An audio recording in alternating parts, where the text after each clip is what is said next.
Hey all, welcome back to my YouTube channel. So ಇವತ್ತಿನ recipe ಏನು ಅಂದರೆ mushroom 65. And ಈ ರೆಸಿಪಿ ಮಾತ್ರ ಎಷ್ಟು ಚೆನ್ನಾಗಿ ಬಂದಿತ್ತು ಅಂದರೆ ಸೇಮ್ ಚಿಕನ್ ಕಬಾಬ್ ಟೇಸ್ಟ್ ಹೆಂಗಿರುತ್ತೋ ಸೇಮ್ ಹಂಗೆ ಬಂದಿತ್ತು. ಸೀರಿಯಸ್ಲಿ ಇಷ್ಟು ಚೆನ್ನಾಗಿ ಬರುತ್ತೆ ಅಂತ ನಾನು ಅಂದ್ಕೊಂಡೇ ಇರಲಿಲ್ಲ. ಸೊ ವಿಡಿಯೋ ಸ್ಟಾರ್ಟ್ ಮಾಡೋಕ್ಕಿಂತ ಮುಂಚೆ ನನ್ನ ಚಾನಲ್ನ ಇನ್ನೂ ಸಬ್ಸ್ಕ್ರೈಬ್ ಮಾಡಿಲ್ವೋ ಅವ್ರಿಗಾಗಲೇ ಸಬ್ಸ್ಕ್ರೈಬ್ ಮಾಡ್ಕೊಳ್ಳಿ. ಸೊ ಬನ್ನಿ ಸ್ಟಾರ್ಟ್ ಮಾಡೋಣ. ಸೊ ಮೊದಲಿಗೆ ಇಲ್ಲಿ ನಾನು ಒಂದು ಬೌಲ್ಗೆ 2 ಸ್ಪೂನ್ ಆಗೋಷ್ಟು ಕಡಲೆ ಹಿಟ್ಟನ್ನ ಹಾಕ್ಕೊತಾ ಇದ್ದೀನಿ. ಮತ್ತು 1 spoon cornflour, 1 spoon rice flour, 1 spoon chilli powder, 1/2 spoon garam masala, ಒಂದು ಸ್ವಲ್ಪ ಪೆಪ್ಪರ್, ರುಚಿಗೆ ತಕ್ಕಷ್ಟು ಉಪ್ಪು ಮತ್ತು ಶುಂಠಿ ಬೆಳ್ಳುಳ್ಳಿ ಪೇಸ್ಟ್ನ ಹಾಕ್ಕೊತಾ ಇದ್ದೀನಿ. ಇದನ್ನಿಷ್ಟು ಹಾಕ್ಕೊಂಡು ಫಸ್ಟು ನೀಟಾಗಿ ಇದನ್ನು ಮಿಕ್ಸ್ ಮಾಡ್ಕೋಬೇಕು.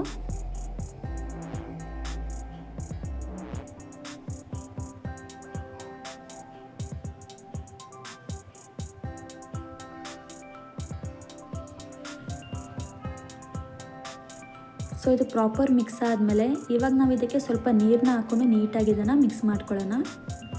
ನೀರನ್ನ ಸ್ವಲ್ಪನೇ ಹಾಕಿ ನಾವು ಇದನ್ನು ಗಟ್ಟಿಯಾಗಿ ಕಲಿಸ್ಕೋಬೇಕಾಗತ್ತೆ.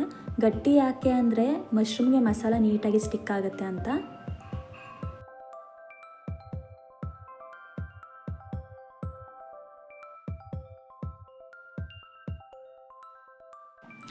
ಇಷ್ಟು ಗಟ್ಟಿ ಇದ್ದರೆ ಸಾಕು, ಮಸಾಲೆ ನೀಟಾಗಿ ಅಂಟ್ಕೊಳ್ಳುತ್ತೆ. ಇವಾಗ ನಾವು ಇದಕ್ಕೆ ಮಶ್ರೂಮ್ನ ಹಾಕ್ಕೊಳ್ಳೋಣ. ಮಶ್ರೂಮ್ನ ಹಾಕಿ ಇದನ್ನು ನಾವು ನೀಟಾಗಿ ಮಿಕ್ಸ್ ಮಾಡ್ಕೋಬೇಕು.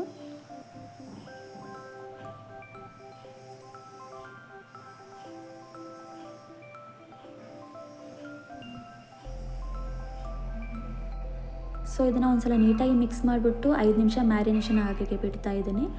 ನೀವೇನಾದರೂ ಈವ್ನಿಂಗ್ ಸ್ನ್ಯಾಕ್ಸಿಗೆ ಮಾಡಬೇಕು ಅಂದರೆ ಆಫ್ಟರ್ನೂನೇ ಮಿಕ್ಸ್ ಮಾಡಿ ಇಡಿ, ಉಪ್ಪು ಖಾರ ನೀಟಾಗಿ ಇಟ್ಕೊಳ್ಳುತ್ತೆ. ಸೊ ಇಲ್ಲಿ ಎಣ್ಣೆ ನೀಟಾಗಿ ಕಾದಿದೆ. ಇವಾಗ ನಾವು ಇದಕ್ಕೆ ಮಶ್ರೂಮ್ಸ್ನ ಹಾಕ್ಕೊಳ್ಳೋಣ.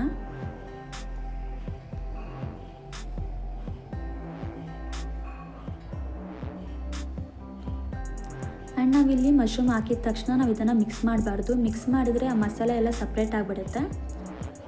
ಸೊ ಒಂದು ಸ್ವಲ್ಪ ಹೊತ್ತಾದಮೇಲೆ ಇದನ್ನು ನೀಟಾಗಿ ಮಿಕ್ಸ್ ಮಾಡ್ಕೊಳ್ಳಿ, ಅವಾಗ ತಳ ಏನೂ ಹಿಡಿಯಲ್ಲ.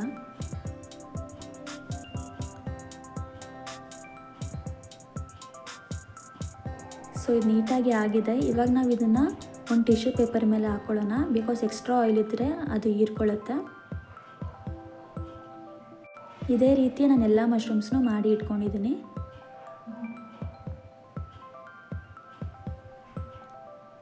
ಸೊ ಕೊನೆಗೆ ನಾವು ಸ್ವಲ್ಪ ಕರಿಬೇವನ್ನ ಎಣ್ಣೆಯಲ್ಲಿ ಕರಿದ್ಬಿಟ್ಟು ಇದ್ರ ಮೇಲೆ ಸ್ಪ್ರೆಡ್ ಮಾಡಿದರೆ ಈ ಮಶ್ರೂಮ್ 65 ರೆಡಿ ಆಗುತ್ತೆ. ನಿಜವಾಗ್ಲೂ ಒಂದ್ಸಲ ಟ್ರೈ ಮಾಡಿ, ತುಂಬಾ ಚೆನ್ನಾಗಿ ಬಂದಿತ್ತು. ಐ ಹೋಪ್ ನಿಮಗೆ ವಿಡಿಯೋ ಇಷ್ಟ ಆಗಿದೆ ಅಂತ. ಇಷ್ಟ ಆಗಿದರೆ ಲೈಕ್ ಮಾಡಿ, ಶೇರ್ ಮಾಡಿ, ಸಬ್ಸ್ಕ್ರೈಬ್ ಮಾಡಿ. Thank you.